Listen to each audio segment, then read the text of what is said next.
Jerry made a thumbs-up signal as Dalton sprinted across the road into the deep snow in the culvert beyond the cars. Most of the vehicles faced away from the entrance toward the commune, but the Jaguar, first in line, faced the other way. Hugging the driver's side of the cars, Dalton began to work his way carefully back toward the entrance. He was alert to any sound, any movement. He knew no one in his right mind would climb a tree to play sentry on a night like this, but his Vietnam programming was too strong. His eyes swept the tree branches against the night sky. There were too many cold, dark shadows in the woods, and worst of all, Dalton couldn't tell if anyone was in the blackness of the cars he crept beside. Holding his .45 at ready, he inched forward. The closer he came to the Jaguar, the less he liked the options. Reaching a Jeep Cherokee parked behind the Jaguar, he saw the silhouettes of two men through the rear window. Staying within the shadows, he crept away from the cars and into the woods until he was 20 yards from the passenger door of the Jag at the same elevation. Here, the snow was only a few inches deep. He laid on his stomach far enough away from a tree to see in all directions.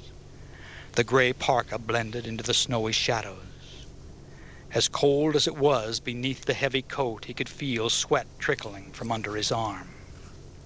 Unstrapping the 12-gauge pump, he laid it beside him in the snow, then braced his right hand with his left and aimed the .45 at the Jaguar's front tire. Deciding to give Jerry another minute to get into position, Dalton thought about his actions of the last 24 hours. He wondered about the karma he was creating. Until now, protecting Stephanie had never required violence. Obviously, she didn't agree with his actions, and he valued her opinion above all others. He wondered if it was his destiny to be here for her now, and to do exactly what he was doing. Peace, light, and love wouldn't deter a band of scumbag bikers. He knew that. But he didn't know it from his experience. He had to admit to an ounce of doubt. Stephanie was so charismatic, so good at getting through to people. Maybe she could even turn scavengers into dome builders and fence menders. Bullshit, he said, squeezing the trigger. The explosion reverberated through the icy silence. The blasted tire hissed and died. "Get out slow and keep your hands where I can see them," he yelled. There was no movement. Dalton squeezed off another shot, this time through the rear window. "Don't shoot, man! Jeez!" Both doors opened slowly, and a man got out of the passenger side with his hands in the air. Then he dove into the culvert as the driver crouched behind the car and began to fire a handgun in Dalton's direction. A burst of assault rifle fire ended it.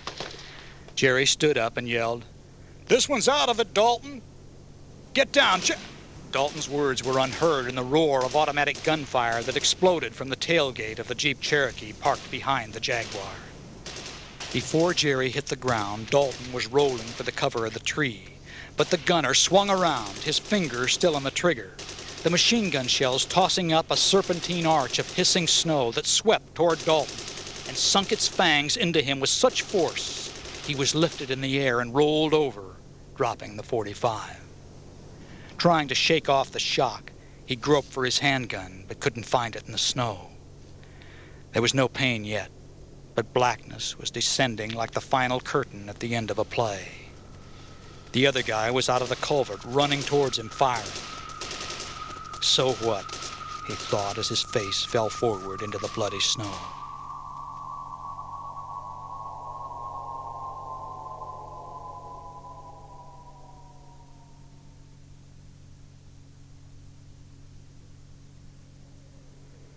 Stephanie sprinted away from Wolf toward her bedroom, but Snake circled from the other direction, reaching the door first. "Boys, looks like I need some help here," Wolf laughed.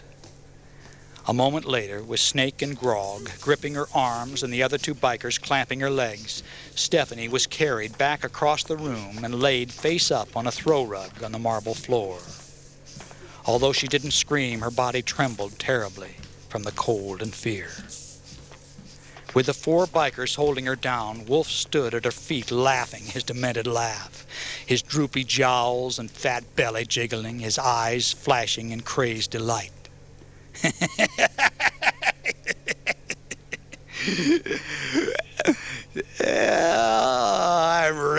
be converted to your church, sister, he said, starting to unsnap the buttons of his filthy jeans. You the nice sister that don't want me to be killed, so I'm a-gonna join you, you hear? Sitting on the couch, Joshua shivered uncontrollably and attempted to control the rage that was beginning to blind his reason. Snake noticed him again and said, You just sit there and watch, Sawbones. You'll learn something about how it's done. In response to Snake's words, Joshua vaulted to his feet and dove toward Wolf's shotgun where it lay on the couch 2 sections away. Snake dropped Stephanie's arms, drawing his knife as he lunged to grab Joshua. He missed and bounded to his feet just as the doctor reached the shotgun, rolled over, and came up with the weapon pointed at Snake's gut. He pulled the trigger. Nothing. Safety catch is on, dumb shit, Snake snarled, rushing at him and shoving the barrel of the gun in the air as he sank the knife into Joshua's stomach. Watching the violent exchange upside down with her head arched backwards, Stephanie screamed. At that moment, the elevator doors opened. 2 more bikers stepped into the living room supporting Dalton, his parka soaked with blood, his eyes glazed. Although fighting to remain conscious, Dalton instantly summed up the situation and doubled his effort to clear his mind. It was difficult to keep his feet beneath him, even with a biker holding each arm. He figured he'd been hit with a steel-jacketed slug that had ripped in and out of his left shoulder without fragmenting. But now the anesthetizing numbness was giving way to sharp pain that was settling into his shoulder and arm with a stabbing intensity. Wolf buttoned his pants, snapped his belt buckle, and straightened his coyote head. Sorry to interrupt, Wolf, said one of the bikers, looking hungrily at Stephanie, lying nearly naked on the floor. But we thought you ought to know about this. He handed Wolf Dalton's driver's license, his .45, and a copy of the autonomy press release. He and his buddy killed Junkie. We nailed the other guy, but this one seems to be a head honcho. Wolf slipped the cocked .45 into his belt, then looked from Dalton to his driver's license to Stephanie.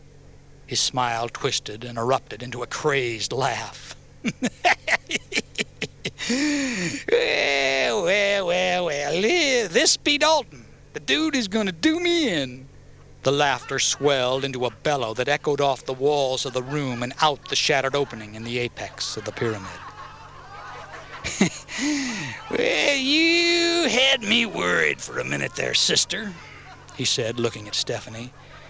You being so right on with that there psychic picturing you do. I figured, well, maybe you'd be right. Maybe this here Dalton would blow old Wolf away, and that would be a right tragic loss for humanity.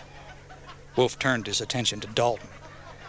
But it looks to me like old Dalton be the one who got himself blowed away. You want us to go back and sell admission tickets, Wolf? Asked one of the bikers holding Dalton's arms. Hardly nobody coming in no more. Do it, Wolf said, waving them away. Leaving Dalton to stand alone, his captors trudged back into the elevator and disappeared behind the closing door. Dalton struggled to keep his footing. His head was clearer, but the slightest movement exaggerated the pain. It grew stronger by the minute. He tried to move the fingers of his left hand and realized he couldn't feel them. You think too small, Wolf, Dalton said, trying to keep his voice steady. The man before him was huge, mud-ugly, and he smelled. Wolf, still laughing, swaggered across the room to where he'd left a half-empty bottle of wild turkey and picked it up. He took a long swig, wiped his mouth with the back of his hand, and slogged back toward Dalton. Too small, he snarled. Do you know the group using the symbol of a skeleton with a chain hanging out of the eye sockets? The Skags, Wolf said, focusing his attention on Dalton. What about them? They set up shop a few miles down the road to lift the tourist life savings and murder them. Stephanie gasped. Yeah, they do that, son of a... We put them out of business and we're bringing their take back to autonomy when we ran into your boys. Where's the money? Wolf's eyes narrowed and his lower jaw jutted forward. My partner was carrying it. Wolf looked at the bikers holding Stephanie. Snip, Johnny, go up to the entrance and get me that money. Every cent of it. With only Grog holding her arm, Stephanie shook him off, sat up, retrieved her torn white robe and slipped it back over her body. When Dalton looked at her, she silently mouthed the words, "I love you." "What about the doc?" Wolf asked. "I don't know," Snake replied. "Dead or dying." The biker wiped the blood off the long knife on the white couch and slid it into a boot scabbard. Dalton knew any strength he had was ebbing away, and he'd have to act soon if he hoped to save Stephanie, Garth, and himself. At least the odds were momentarily reduced to 3. Wolf was most dangerous. Snake was second, but he sat on the couch with a short-barreled shotgun at his side. Grog was carrying a knife in a belt scabbard. "Well, Mr. Dalton, anything else you want to share before I kill you?" Wolf asked, taking another long swig from the whiskey bottle. "Sheriff's on the way," Dalton replied, feeling a wave of dizziness surge through him. He knew if he fell down, he wouldn't get back up. "The hell," Wolf countered. "We knocked out the phone system." "Car phone," Dalton said. Wolf glanced at Snake and back at Dalton. "They can't get in here any easier than we did." "Choppers, snowmobiles," Dalton said. "Get out, Wolf," Stephanie said, her voice controlled. "Our bikes are blocked in 5 miles down that stupid farm road," Snake hissed. "Take 4-wheelers out the back way," Dalton said. "It's a dead end," Wolf bellowed and belched. "So climb out over the mountains," Stephanie said. "You might make it." Snake shook his head. "There's at least 4 groups of us here. Some of the others would tie in.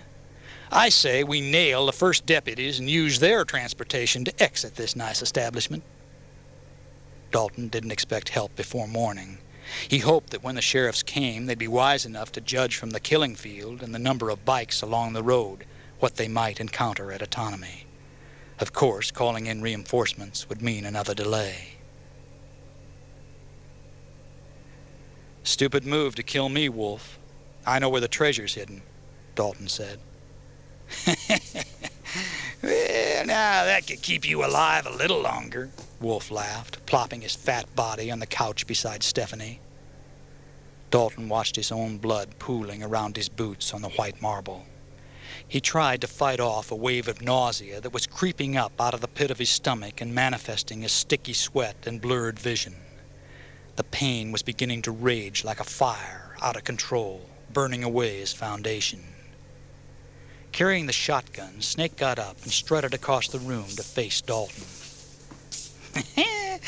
"I hope I get to do you," he snarled, shoving the gun barrel under Dalton's chin. "Talk to us about treasure." "Please," Stephanie cried. "Can't you see he's badly wounded?" Wolf threw his right elbow into her ribs. She sucked air with a pitiful gasp, attempting to breathe, then started to cough and choke, nearly vomiting. "You're pathetic," Dalton yelled at Wolf. Snake raised the butt of the shotgun to hit Dalton, but Wolf stopped him. "You hit him and he'll pass out, maybe for good. He talks, or we do sister here." Wolf grabbed Stephanie's hair and jerked her head up. Dalton looked into her frightened eyes. He wanted to comfort her, to tell her that it would be all right, that somehow he'd save her, even if he didn't believe it himself. Instead, he said, "In the back of the frozen food locker in the kitchen, the box is marked clam chowder." "Well, Grog, go check it out," Wolf snapped. When the biker was gone, Wolf said to Snake, "Do Mr. Dalton while Sister and I here watch." Snake's eyes widened like those of a happy child being offered a new toy. Stephanie screamed, "No!" as Snake raised his right foot to draw his knife from the boot scabbard. In that instant, mustering all his strength, Dalton snapped a ridge-hand chop at an upward angle into Snake's nostrils, shattering the cartilage and driving it into the biker's brain. He was dead before his knees buckled. A deep-throated growl erupted from Wolf as he grasped for the .45 tucked in his belt. "No!" Stephanie screamed again, grasping his hand with both of hers. Dalton was on his knees, picking up the 12-gauge Snake had dropped. Wolf tried to shake Stephanie off, but she acted possessed, her hands locked on his right hand, struggling for the .45. She slammed her head into his, clamping her teeth into the skin beneath his eye, ripping at it like a mad animal. With his free hand, he tried to pound her away. Wolf bellowed in agony and was struggling to his feet when the gun exploded. His eyes went wild.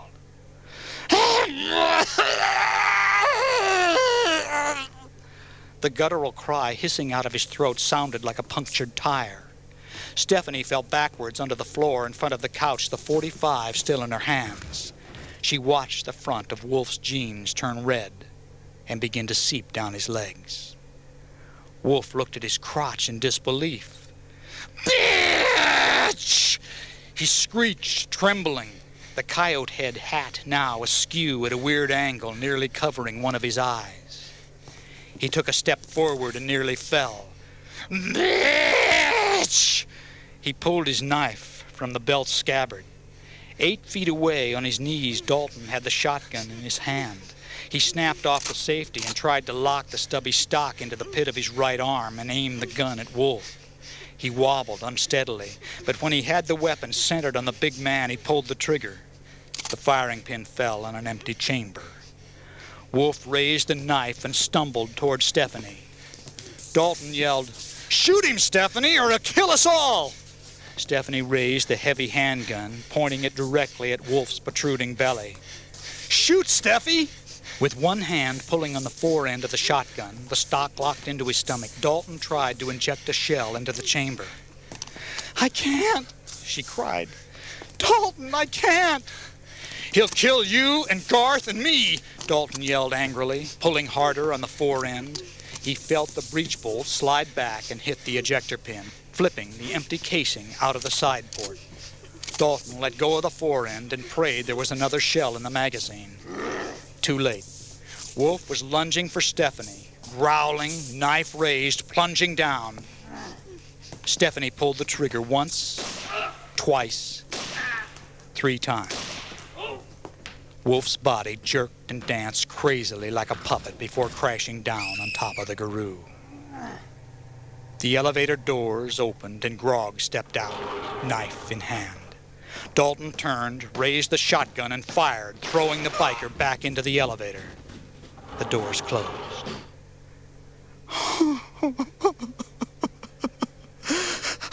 my God, Dalton. Oh, my God."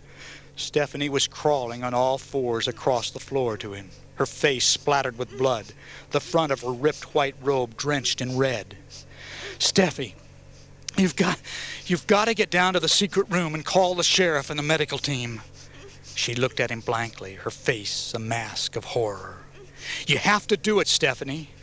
I would if I could." He shook his head. "The others will be back soon." He could tell by her eyes that she wasn't understanding. She reached him and put her arms around him. "Oh, my God, Dalton, my God." "Stephanie, listen to me," he shouted in her ear. "Take my gun. Go to the secret room and—" "Not until you and Garth are safe inside the pentagram," she cried. "Christ, Steffi, do it!" She stood up shakily, stumbled to Garth, felt for his pulse, found it, and managed to drag his unconscious body into the circle. She felt for Joshua's pulse and didn't find it. Dalton tried to get to his feet, but couldn't. Stephanie helped him up and guided him into the pentagram and down into a sitting position on the floor beside Garth. "My gun," he said. She found the gun by Wolf's body. It was covered with blood. She picked it up and handed it barrel first to Dalton. Pulling a spare clip from his shoulder holster, he said, "Hold it." He pushed the ejector button and the spent clip snapped out of the butt. Dalton rammed in a new one, took the handgun from Stephanie and tapped the butt against his leg to lock it in place. "Now, just pull back the top slide and let it go. It'll be ready to fire 8 times, he said, holding out the gun and looking into her eyes. She shook her head, kneeled down, and kissed him on the lips. "I'll be right back," she whispered. "No, damn it, Stephanie, take the gun. Get down to the room and stay there until help arrives." "I'll be right back," she said again, and holding her blood-stained robe together with one hand, she ran for the back stairs that would take her to the 5th level. It contained the only phone in autonomy that didn't go through the system. Dalton clamped his knees on the .45 and racked the slide with his good hand. Then he lifted Garth's head into his lap and said, "Hang on, buddy, we can make it. We all can." He faced the elevator doors, waiting for them to open. They didn't. In the silence, he noticed that snowflakes were tumbling lazily from the night sky through the shattered glass, floating down on the blood-splattered room.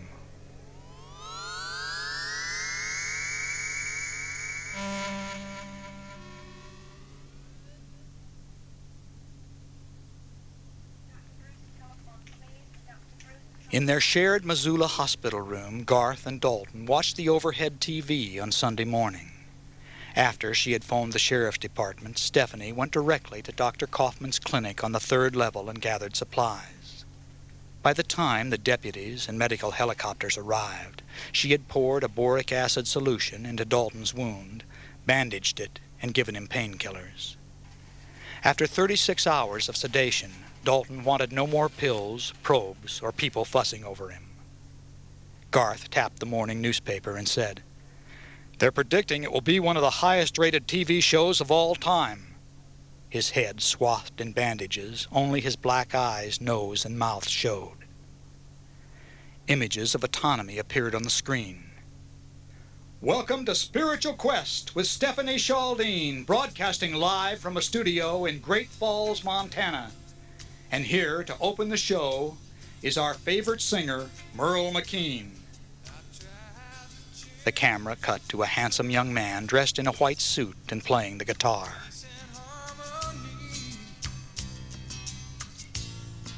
I wanted to change the world, but the change took place in me. As the song came to an end, the picture dissolved into one of Stephanie, robed, silhouetted by backlighting, her arms extended Messiah-like within the points of a shimmering pentagram behind her. The announcer said, "Ladies and gentlemen, Stephanie Chaldine." There was an enthusiastic applause from the studio audience, but as the guru stepped forward into the light, the applause became an extended gasp. Her robe wasn't white. It was terribly blood-stained, and she had made no effort to hide her black eye and facial bruises. "Today's show will be like none other I have ever done before," she said, looking directly into the camera. "And I pray to God it will be like none I will ever have to do again." Her voice rose, her eyes watered, and the audience leaned forward in their chairs. From his hospital bed, Dalton could feel audiences leaning forward all across America.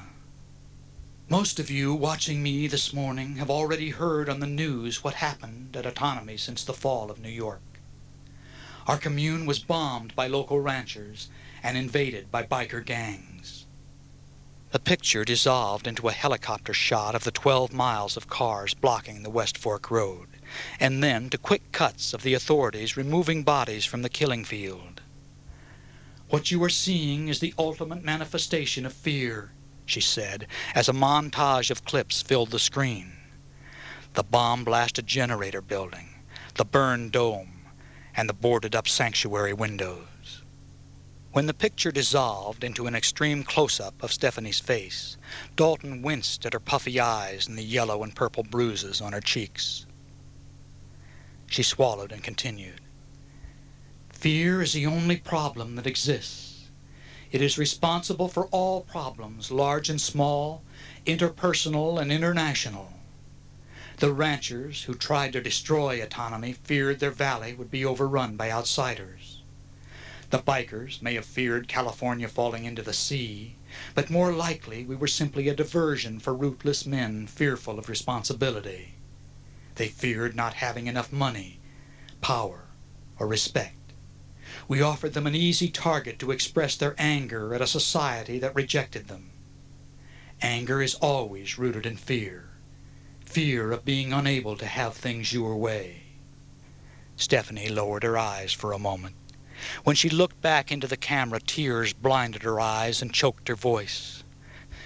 This blood is a result of my own fear. Fearing for the lives of people I love, and yes, for my life too, I pulled a trigger to save us all. I'm not proud of that, but I'm not ashamed of it either. Until now, I thought I had all the answers and could predict my reaction based upon intellectual theories. But my judgment wasn't based upon experience, which illustrates the problem with theories and judgments. Dalton looked at Garth and said, "She's got them on her side now." "Yeah," Garth agreed, his eyes expressing love and admiration as he watched Stephanie. A nurse came into the hospital room to collect the breakfast trays. Dalton asked for more coffee. By the time he returned his attention to the screen, an autonomy commercial was asking for donations to keep the TV show in the air and to rebuild the commune. When Stephanie returned, she had changed clothes and subjects. Dressed in a clean white robe, she said, "I'm not alone in predicting the earth changes. Edgar Cayce, Ruth Montgomery, and many others have also warned of what is destined to be. These predictions, ending with an axis shift in a new world of peace, have terrified many of you. You fear for yourself and your loved ones, and today I can understand that better than ever before. There is no way to know ahead of time if these places will be safe, but in response to the thousands who have been calling, here is a partial list. According to my psychic information and that of other seers, past and present, these locations will offer sanctuary from the axis shift." A list of states and portions of countries began to roll slowly down the screen. "If you'll write to me, I'll send you a more complete list and additional information. If you can enclose a contribution, please do, for we anticipate hundreds of thousands of requests, and it will be expensive for us to respond to so many people." As the list ended, the picture dissolved into Stephanie standing behind the crystal podium. "Autonomy is very limited in the number of people we can accept. We are a commune of like-minded, hard-working, dedicated people. It isn't an easy life." Stock video images of commune members filled the screen. They were working together, building the domes, plowing and harvesting fields, doing clerical work, meditating and sharing meals. "Because of the recent events, the commune is now under the protection of the National Guard. Until future notice, we can't accept any more visitors, but those who are interested may apply in writing." The doctor came into the hospital room. He glanced at the TV monitor and asked, "How's she doing?" "Great, as usual," Garth said. Dalton nodded in agreement. The camera cut to a close-up of Stephanie saying, "It's time for each and every one of you to examine your goals and values. After the earth changes, little will remain of the world as we know it today. It will be an opportunity to start again, to do it right. Some believe that we will have 1,000 years of peace and prosperity. Maybe this is possible. I don't know. Maybe only the righteous will survive to start a new world. But I do know that for a new world to be any different, we'll all have to let go of the fear-based emotions that keep us tied to the earth. I thought I was fearless. This week I learned different. I too have much to learn in preparation for what's to come. And I know that if fear is the problem, love is the answer. Unconditional love." Stephanie's image faded from the screen to be replaced by titles and theme music. The doctor looked from Dalton to Garth and said, "Sounds like I'd better get you two back on your feet.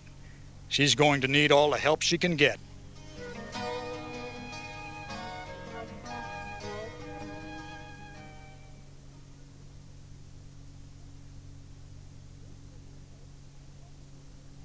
This book on tape has been a presentation of Valley of the Sun Audio, Box 38, Malibu, California, 90265. Valley of the Sun books and tapes are stocked in New Age and other fine stores throughout the world. For the few minutes remaining on this tape, here are some preview excerpts of The Light Bearer, a 2.5-hour book on tape written and read by Dick Sutphen. In the story, an accident leaves Jeff Lafayette with total recall of a past life on Atlantis and burdens him with an awesome responsibility. He awakens in the hospital and asks his fiancée, Perrin McKinley, to get him a quartz crystal.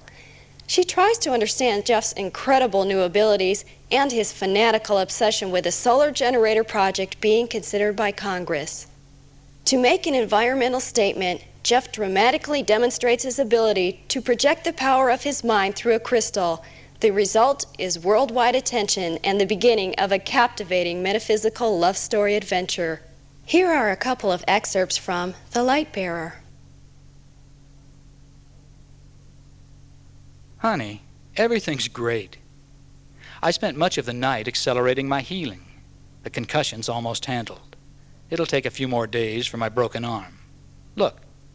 He shook his head, threw his arms in the air, then snapped them down and pounded on his chest like Tarzan. Shooting up into a standing position, Perrin stumbled backwards, knocking over the chair.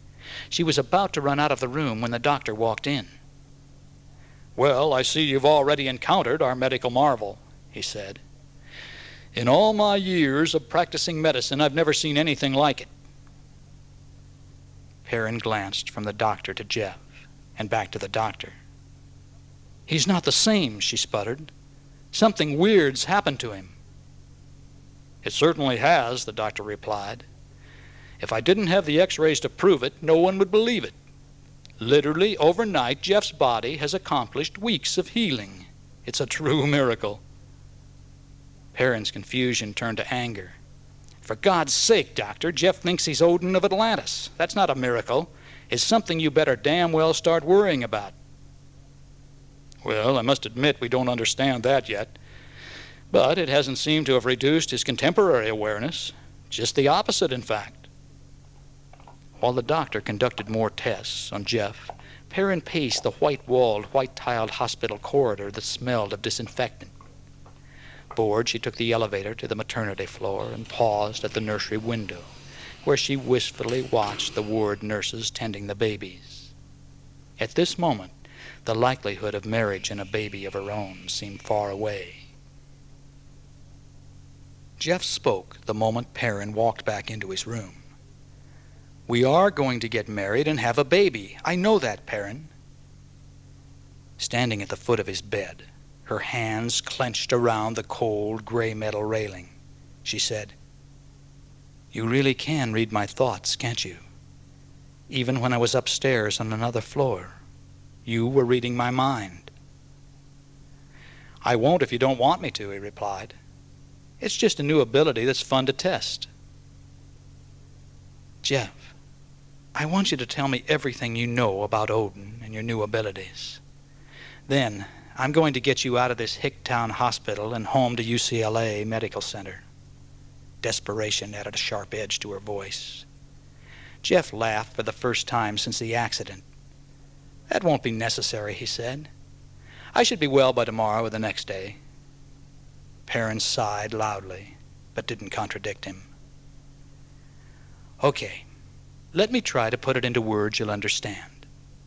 Twisting the pen between his fingers, Jeff looked nervously around the room before meeting Perrin's emerald eyes.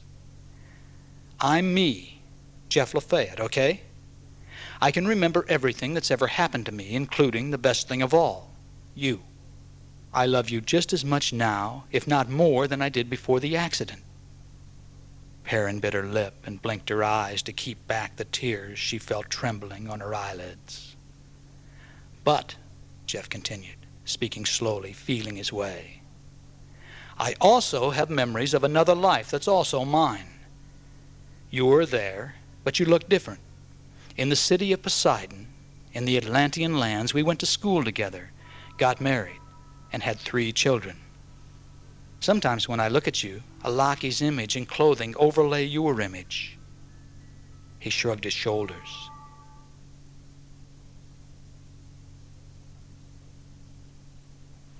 Perrin punched him playfully in the ribs as they watched a bearded young man in round glasses, a stocking cap, a navy pea coat, and jeans walk down the street toward their car. He cut across the street before reaching them and walked up the steps to the crown chakra. A moment later, he was inside and lights snapped on. "Come on," Jeff said, getting out of the car. They darted across the street and up the steps. The door was unlocked, and they entered the store. The smell of incense permeated the interior. The young man had taken off his coat and was wearing a plaid flannel shirt. He was quite tall, with a little pot belly. His beard was bushy and red. Perrin thought he looked like a fat pencil. "Morning," Jeff said. "Do you have any crystals?" The young man smiled. Perrin thought she caught a flash of recognition. "Over here." He gestured towards a large display under the side window. "I'm Harvey Tanner," he said, offering Jeff his hand. "Jeff Lafayette," he responded without thinking. "I know," Harvey said.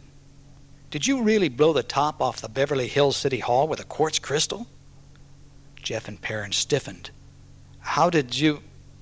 How? Good Lord, according to the news, you two are the biggest desperados since Frank and Jesse James. They're flashing your pictures on the TV every 30 minutes. The car you're driving was the only one stolen in Clarksburg after your arrival there last night, so they're even showing pictures of it." Harvey pointed out the window at the Tempo parked across the street. "Please believe us, we didn't..." "Hey," Harvey interrupted.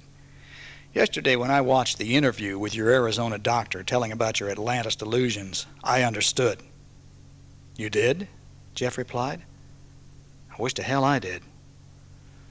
"You're using your Atlantean knowledge. You're trying to warn the world that what happened on the lost continent could happen again." Jeff looked at Harvey, stunned. "We've got to find the right crystal and get to Washington," Perrin said, an edge of desperation in her voice. Harvey responded with a deep, honest laugh and a smile that seemed to light up from the inside. He knelt down and opened a drawer beneath the crystal display and took out a long wooden box and handed it to Jeff. Jeff looked from Harvey to the box and carefully opened it. Inside was a foot-long jade rod carved to look like a plumed rattlesnake. Emerging from the snake's mouth was a perfect 8-inch quartz crystal. Jeff trembled in subconscious recognition. "Atlantean," Harvey said. "The style that was passed on to the Atlantean Mesoamerican settlements, the Mayans, Toltecs, and the people of Teotihuacan."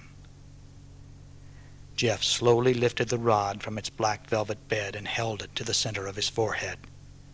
"It's yours," Harvey said. "I've always known it was meant for a special purpose." And if you want to hear the rest of the story, I hope you'll rush right out and get the tape. Thank you for listening, and watch for new Valley of the Sun book on tape titles released monthly.